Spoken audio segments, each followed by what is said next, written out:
Hi, my name is Christina Seston. Welcome to The Truth About Hypertension. Hypertension is a very dangerous disease with fatal consequences. This show contains important information for those people with hypertension and those who are concerned about hypertension. My guest today on the show is Dr. Young-Soo Kim. Dr. Kim has been a regular guest on this series of shows with me. Dr. Kim is from MIT, and he operates one of the most successful biomedical companies in North America. Welcome, Dr. Kim. Thank you. So I understand, Dr. Kim, that the last show we did together, The Truth About Diabetes, has been an incredible success. So congratulations again. Thanks to you. I think it was quite timely. The diabetes was becoming a global epidemic, and it was quite timely that we did that educational program. Absolutely. Yeah, I understand it's been broadcast in China. Is that a correct? few times over the national TV Excellent. network and translated into a few countries' languages. Wonderful. That's great. Congratulations. Thank you. And so today, Dr. Kim, you're back to talk about another very serious disease. Hypertension. Hypertension. High blood pressure. Yeah. So can you tell us just a little bit about the dangers of hypertension? It's more prevalent than diabetes. So more common. Yeah, just in the States, 50 million people have it. But 30% of them are undiagnosed. So it's quite prevalent and dangerous disease. Right, and so that's quite a high number, 30% undiagnosed. Why? Why are they undiagnosed? Because it doesn't have a symptom unless it becomes really, really serious. Yeah, people say some stiff neck and a certain pattern of headache, but other than that, there are no symptoms. So there's not much to go on. Yeah, and then the blood pressure changes hour to hour, and it changes depending on mood. Right. So it's hard to get a reading. It's hard to get a fix. That's correct. And so there are so many undiagnosed people. Right, right. So, Dr. Kim, why is hypertension or high blood pressure, why is it so bad? Because when there is a high blood pressure in blood vessel, the blood vessel itself becomes thicker and stiff. So blood vessel itself, the pipe loses elasticity. Right. And then it's a matter of time that rupture happens here and there. Right. Also, the hardening of artery, arteriosclerosis. And then once this happens, bad cholesterols and fats get accumulated in the pipe. Right, so there's less, it's more constricted, less flow. That's correct. And then therefore, sometimes it blocks the supply of oxygen to key organs like heart. The heart, yeah. And then once there is an insufficient supply of oxygen, the muscles of heart grows thicker. Right. And it gets damaged permanently. Right. Then it's a matter of time that a person has a heart attack. Yeah. Right. It's very serious. And stroke. Right. Stroke is an important concern as well. Basically, heart failure is the #1 cause of death in America. Right. Yes. And stroke is #3. Right. And it is known that 13% of all deaths globally happens due to hypertension. 13% of all deaths globally are happens, somehow connected with hypertension. Yeah, directly connected. Directly connected. Yeah. So it's the #1 killer. Right. And then other diseases such as kidney failure. 25% of all kidney failure comes from hypertension. So that's extremely high. This is #1 killer. Yeah. So, Dr. Kim, traditional treatments, how do we normally approach something like hypertension? Basically, once you are diagnosed, doctors tell you that you have to be on this prescription drug for the rest of your life. Wow. And there are a few varieties of this prescription drug. And then, for example, diuretics, which is basically stimulation of urination. Right. So the liquid of the body just is lessened. Right. Yeah. And then we have beta blockers. Heard of beta blockers. And then we have vasodilators. Vasodilators? Yes. Yes. Yeah. Let's not worry about these Okay. technical terms. Right. Yeah. But there are a few varieties of this. So these are classes of pharmaceutical drugs. Yeah, it comes under different brand names. Right. Yes. Right. Yes. Yeah. And then they usually recommend those pharmaceutical drugs, and they usually recommend low sodium diets. Right. Right. So you said that you're on these drugs forever.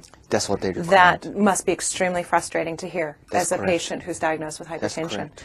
Now, what about increasing the dosages? Is that something that happens over time? Yeah, they usually increase the dosage and in variety. So at first, patients have one drug only, and then 2 drugs, 3 drugs. The problem is that all these drugs are quite bad in side effects. Right, and I would think if you're talking about drugs for the rest of your life and a combination of drugs that you're now talking about, there's a lot of expense involved with that. Yeah, and then usually hypertension patients use other drugs too, Right. so they have to buy all other drugs. But more serious problem with these hypertensive drugs are their side effects are quite serious. Right. So let's talk about that. I've got a list of side effects here in front of me. So it sounds like there's quite a range. So starting at the sort of less serious end, what are some of the side effects associated? Some less serious side effect I can mention: hair growth. Hair growth. Yeah. So hair growth, for people like me, it may be a good news, but problem with the hair growth with hypertension drug is the hair growth in not so desirable places, arms, chest, back, face. Right. So cosmetically is not too really appealing. Yeah. So anyhow, that's one of the not so serious side effects of this drug. Right. But there are many other more serious side effects, yes. Right. So I have down here that you can feel weak and dizzy on these drugs, fainting spells, poor circulation, gout, breathing Yeah, difficulties. for breathing difficulties, this is fatal, sometimes fatal for asthma patients. It must absolutely create such a negative So situation. you should be really careful. Once a person has an hypertension and asthma together, you should be really careful. Right, right, absolutely. So I also see increased risk of heart attack, palpitation, Yes. tremors, Yeah. damage to liver and kidneys, Yeah. and sexual dysfunction. Sexual dysfunction due to this hypertension drug is very serious. So a person has hypertension for a while, Right. and diabetes, which is very common. And then if they use hypertensive drugs, most of them, almost 100% of them 100%. have sexual dysfunction. Yes. Right, Yeah. right. And so bringing something like Viagra into the mix, Even worse. even worse. Yeah. Right. So it sounds, Dr. Kim, when you list all those side effects, it makes me wonder if the benefits are outweighing the side effects or vice versa. Yeah, that's the consensus of this medical circle. The most patients stay hypertensive even with these drugs, and then the long-term benefit is a lot less and fewer than this side effect. So they remain hypertensive even after they're on these prescription drugs. That's correct. And in the long run, it sounds like the side effects outweigh the benefits. And then what makes the situation even worse is recently we found that the many hypertension drug causes and triggers diabetes.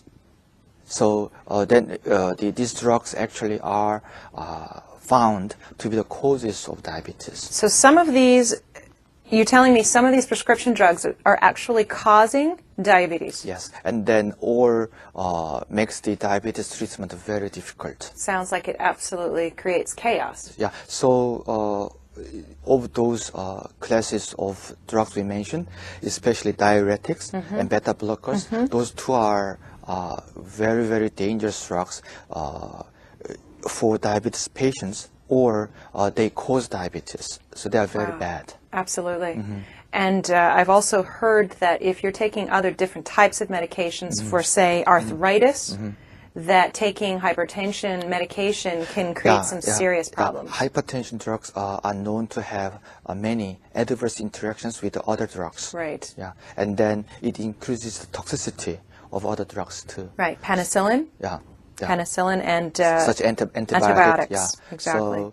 So hypertension drugs, doctors are not happy to prescribe. Right. So Dr. Kim, I mean, this all sounds extremely bleak for someone who's just been diagnosed with hypertension. That's correct, but today I came here to share with you some great news. There are new discoveries, especially in the area of natural treatment. There are some great discoveries. That's why I came here. I'm very happy to be here today. Good. So Dr. Kim, why don't we take a short break, and when we come back, why don't we talk about some of those new natural methods that you want to talk about with us. Thanks. Welcome back. Dr. Kim, before the break we were talking about some of the natural remedies that you're here to talk to us about, but I think before we get into that, what exactly is hypertension? High blood pressure, basically. But every living organism has its ability to maintain or restore its balances. So our body has an inherent ability to restore balance. If blood pressure goes too high, it brings it down. Regulates it goes down, it brings it up. Right. But for hypertensive patients, they lost this ability. That's why they're in trouble. So their body cannot regulate the pressure. And then at first it progresses very slowly, then it speeds up. Right. And so before the break, when we were talking about the prescription drugs, and we were getting into some of the side effects. Yeah. Absolutely. And some of the things you were saying is that there's a really quite a short-term relief from these pharmaceutical drugs. That's correct. Only temporary relief. Right. In exchange for permanent dependence. Right. That was the point I wanted to make. Sounds like there's dependency on these drugs. The body becomes dependent. Body's ability, inherent ability, right, to restore its own balance becomes weaker and weaker. Right. So they depend upon these chemicals. For example, I mentioned that there is a certain chemical the body releases to relaxes its blood vessels, and then if we use these hypertensive drugs to relax these blood vessels, and body takes it as a signal that it doesn't need to do it. Yeah, so that part of the function is become lazy, and at some point it stops functioning. Right. Then that person has to take that drug permanently. Right. So would it be true to say then that just more and more drugs are required to do the same thing? Yeah. So more dosages. Right. And then even more varieties. Right. So that's the fate of this hypertensive patients who begin to use these drugs. And so on the other hand, when we talk about natural remedies, how are those working on hypertension? That's the beauty of this natural treatment. Natural treatment is not only good for this symptom treatment, but it restores the body's own ability. So it's the opposite of these chemical drugs. Right. So if you choose this natural treatment correctly, the body's own ability to restore its balance, which you call homeostasis. Homeostasis, right. Yeah. So it's restored. That's the beauty of this natural treatment.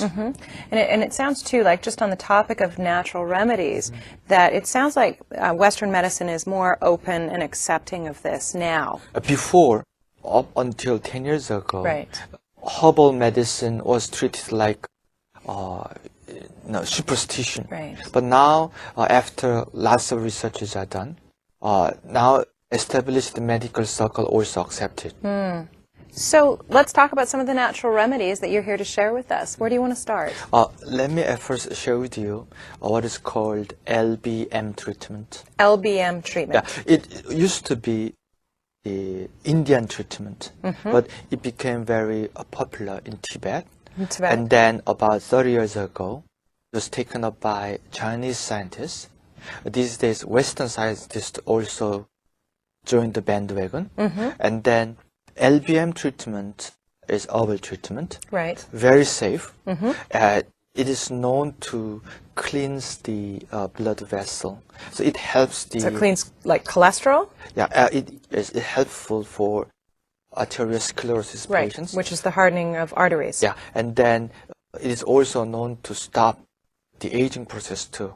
It's a beautiful treatment. Stopping the aging process. That's something I want to hear more about. And then these days the Western scientists succeeded in isolating the active ingredients they identified the active ingredients of this LBM formula, which is quercetin.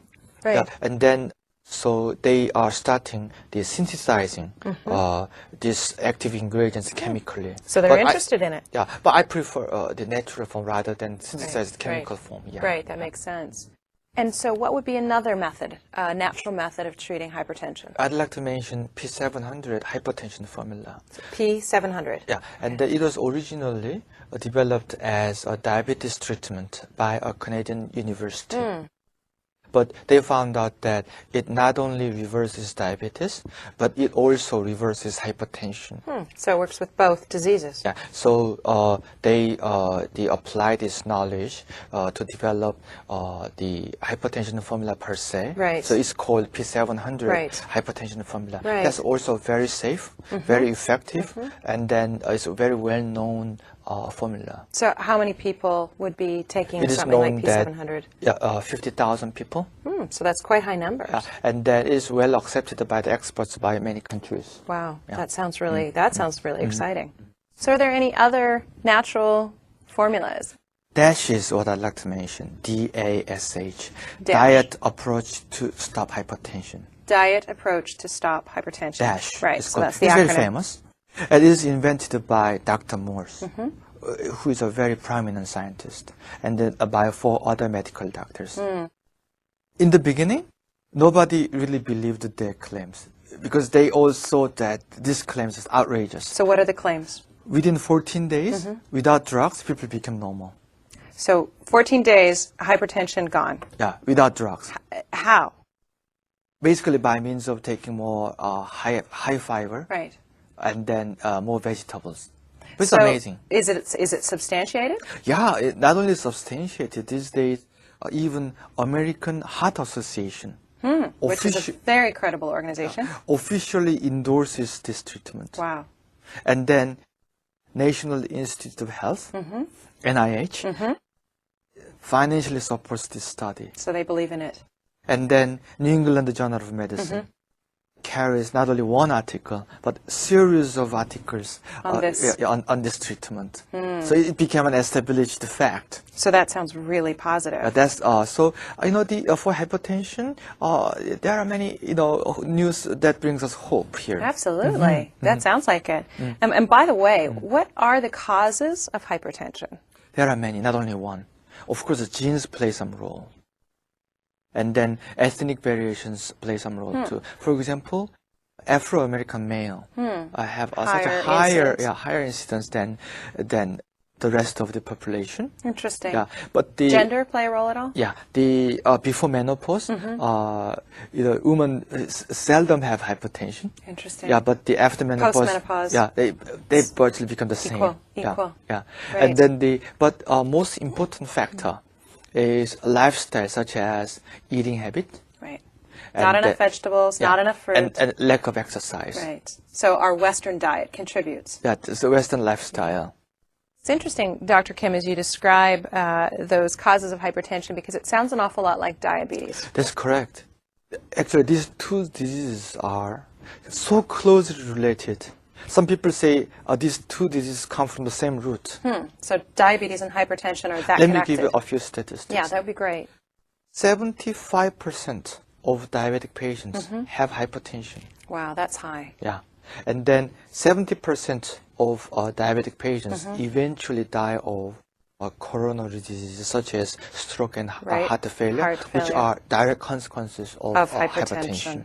And Wow. then so people say it is inevitable for diabetic patients to become hypertensive and vice versa. And It is hypertension. inevitable for hypertensive patients To become diabetic. Yeah.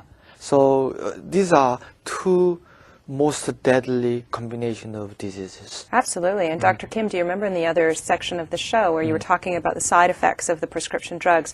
One of the side effects was that it would actually cause or worsen diabetes from the drugs. Yeah, for example, the diuretics. It removes the not only the potassium, which is a very important nutrient, but also it triggers the insulin resistance, which is the cause of this diabetes, right? And then another thing is that once you have an insulin resistance, it hardens the artery. And then also it makes the kidney more sensitive to sodium. Right. So it becomes more and more difficult to handle the sodium. It sounds like a vicious cycle. It just intensifies each other. Right, right. So the treatment of hypertension Yeah. worsens and aggravates the diabetes. Right. When you say the treatment, you're talking about the prescription drug treatment. Yeah, and especially diuretics and beta blockers are infamous for aggravating this diabetes. It's incredible. But many doctors are quite unfortunately are not paying too much. Not understanding that correlation. So because these are relatively recent discoveries. Right. Yeah. Well, so Dr. Kim, then how would you recommend treating if there's such a close correlation between hypertension and diabetes? Yeah. What I find,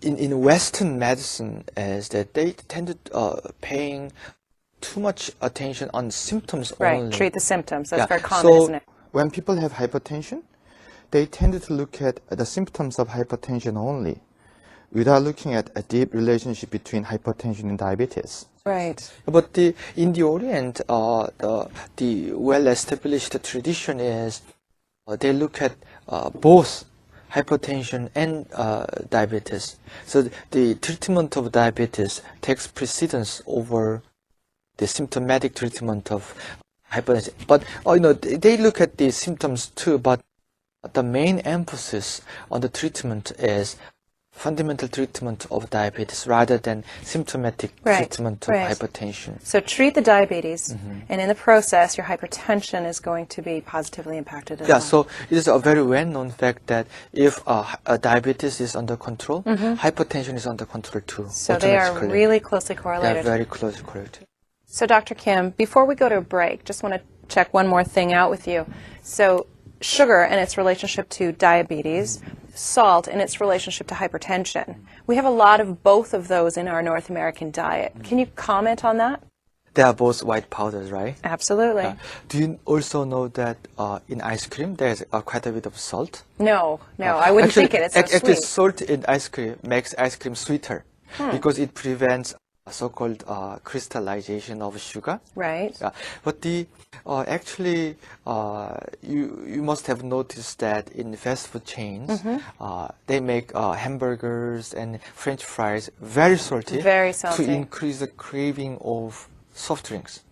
So you're saying that the foods that are extremely salty, in particular in fast food, is going to increase my craving for something sweet. Yeah, and then vice versa, very sweet food. So I'm a sweet soft drink now, and I want more fries. Is that kind of how it works? Yeah, ice cream, those kind of sweet food increases the cravings of salty food.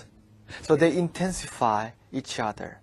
This is fascinating. Again, there's another correlation here. That's behind this so-called supersize syndrome. Supersize syndrome. Do you know that the one serving of the fast food chain is like 2 to 3 times larger than before? Unbelievable. Well, the hamburgers look bigger to me.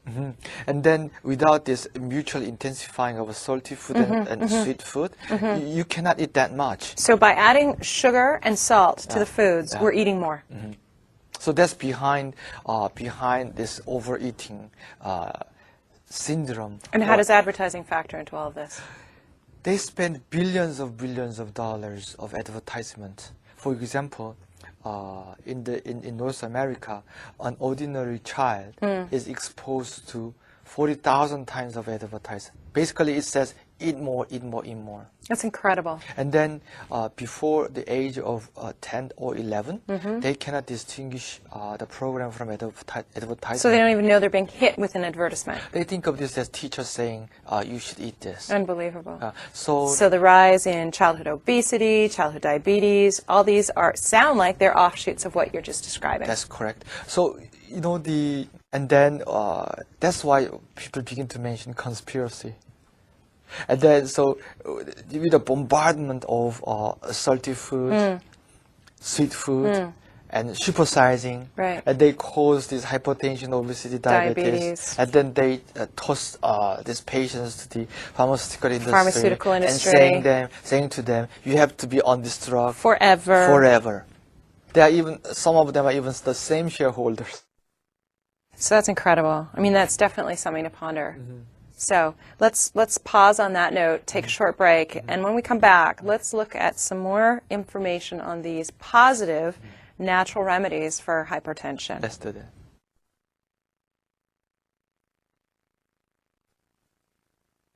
This is how diabetes is linked with hypertension. When you have diabetes, it is often the case that you have insulin resistance. But insulin resistance leads to obesity and arteriosclerosis, which is the hardening of arteries. And then insulin resistance also leads to the weakening of kidney in such a way that kidney cannot handle sodium as well as before. All this leads to more serious hypertension. So, insulin resistance is the key in the linkage between hypertension and diabetes. Now I will tell you how hypertension and diabetes worsen each other. As I explained before, diabetes is often linked with insulin resistance, which is also the cause of obesity, arteriosclerosis, and weakening of kidney that leads to hypertension. But vicious cycle doesn't stop there. When a person has hypertension, they are often told to take a variety of hypertension drugs, but the hypertension drugs they are taking to control hypertension worsens insulin resistance and worsens arteriosclerosis, and it worsens the weakening of kidney. Therefore, the hypertension drugs people take to control hypertension worsens the vicious cycle between the diabetes and the hypertension. So it becomes very difficult to control or cure either one of these diseases.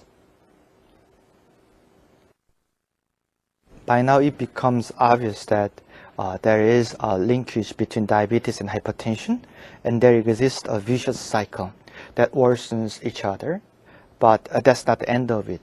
All those sugar and salt in artificial foods and processed foods and fast food chain foods, they worsen each other because they trigger the hungers and cravings for each other, and then they also contribute to the obesity, arteriosclerosis, and weakening of kidney, and these all lead to furthering the vicious cycle between hypertension and diabetes. Now, we all know that as long as we rely on these pharmaceutical drugs to control hypertension, there's no way out of this vicious cycle between hypertension and diabetes. It just worsens each other. But if we begin to use such natural treatment like DASH, P700, LBM, exercise, and acupressure, a beautiful thing happens in the form of cutting the linkages between all these vicious cycles. The linkage between insulin resistance and obesity is cut, and linkages between insulin resistance and weakening of kidney is cut, and insulin resistance itself is removed. Therefore, we can expect the improvement in general health situation of patients.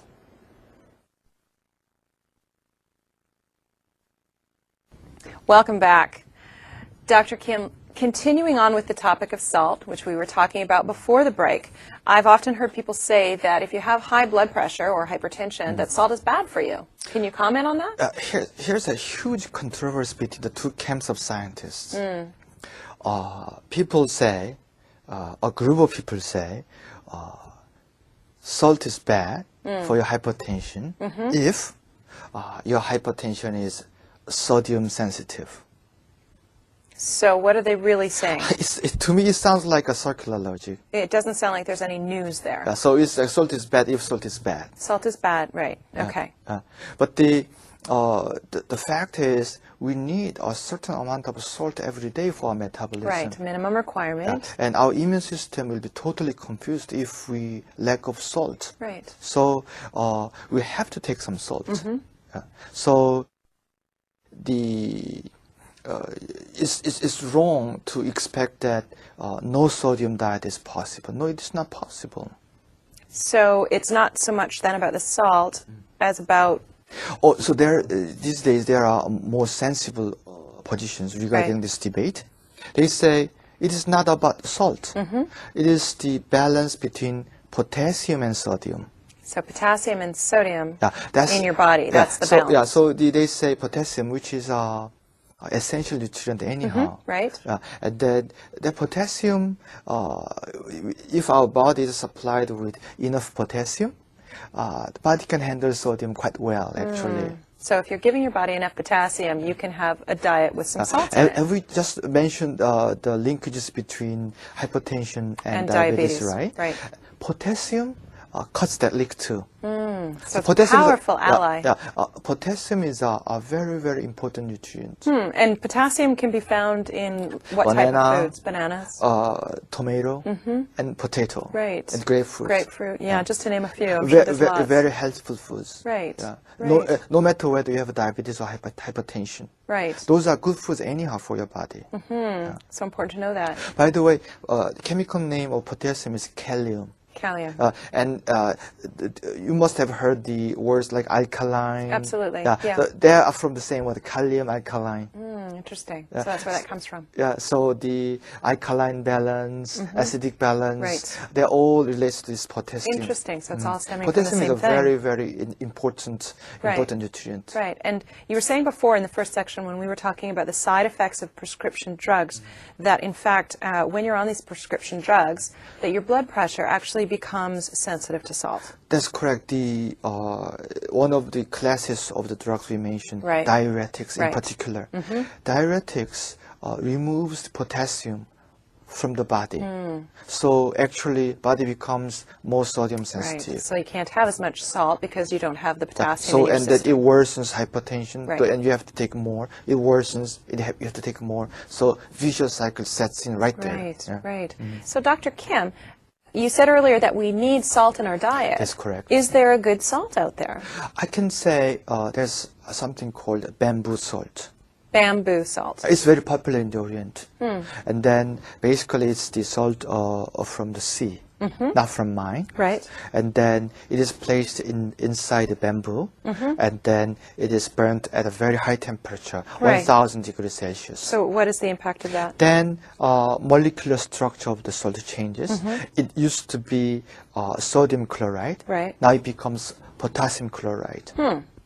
So they say it cures hypertension. Of course, there was a lot of... Because you're already balancing the potassium and the sodium in the salt itself. Correct. There was a big debate about this, but now the scientific evidence accumulates more and more in support of this bamboo salt. It's a very healthful salt. So that definitely sounds like something to keep our eye on. But it's a little bit more expensive than ordinary table salt. But I see its benefit obviously overweighs the cost. A little bit of extra Slight cost. Increase in the cost. I really recommend this bamboo salt to everybody. Absolutely. So we'll keep that in mind. So Dr. Kim, let's shift gears. Let's talk about the impact of exercise on hypertension. I'm glad you mentioned that. Exercise is one of the most underemphasized issue regarding hypertension. Right. Let me give you the statistics first.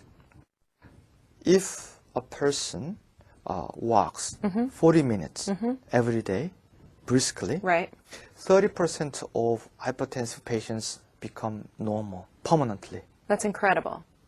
It's good news. Yeah, let's stop there. This is big because what you're talking about is something as simple as walking. As opposed to we sounded so hopeless when you're talking about these pharmaceutical drugs, but something as simple as this walking every day 40 minutes. 30% of patients become normal permanently. Just from walking. Yeah.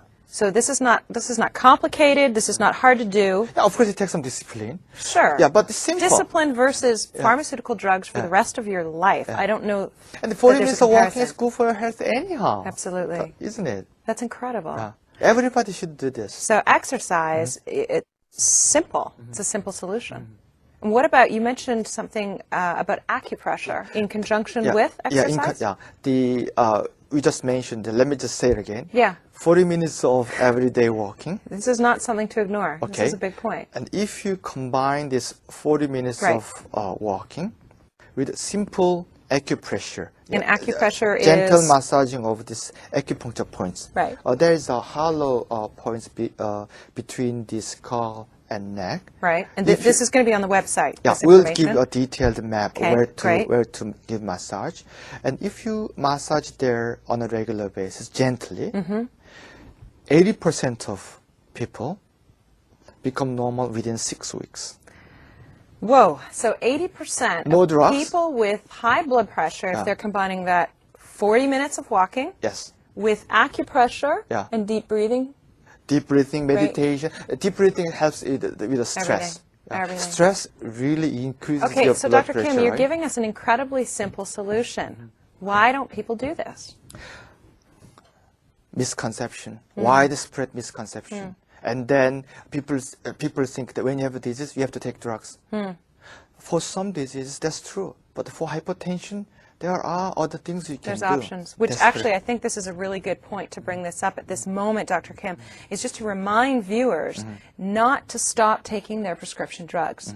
They may be really excited about what we're talking about on the show That's today, very important. but don't just stop. Yeah, that's very important because these hypertensive patients are already so much dependent upon these chemical drugs. If you stop it abruptly, it's very dangerous. Serious ramifications. Yeah. So any suspension, any reduction of these prescription drugs should be consulted with your physician in prior. Right. Otherwise, so it's that's an essential dangerous. point. Yeah, that's the essential point. Yeah. Yeah, definitely. So, Dr. Kim, we've spoken about a lot of natural remedies for hypertension. We've spoken about LBM, P700, the DASH method, and then just more recently we spoke about exercise and acupressure. So as somebody watching who has hypertension, how do they know how to combine, what to choose? How do we rank these natural methods? Yeah, that's a very good question. Let me go slow here. Great.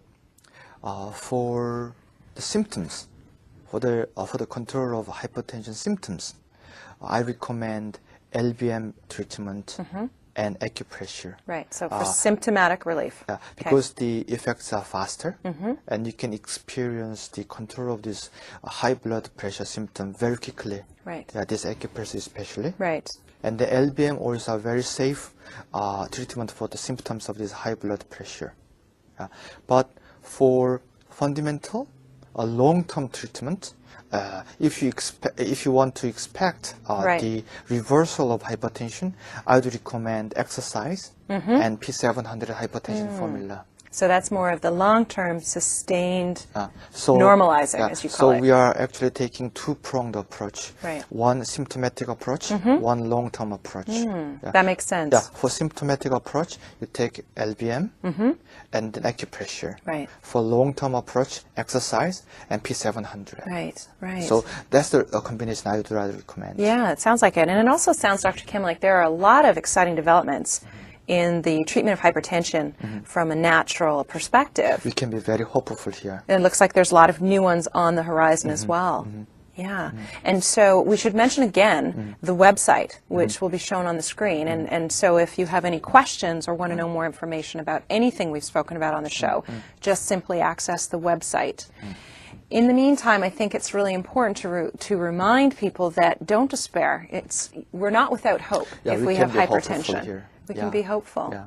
So I want to thank you, Dr. Kim, for being my guest on the show, for coming and sharing with us this insight and wisdom into this issue of hypertension. My pleasure. Thanks so much.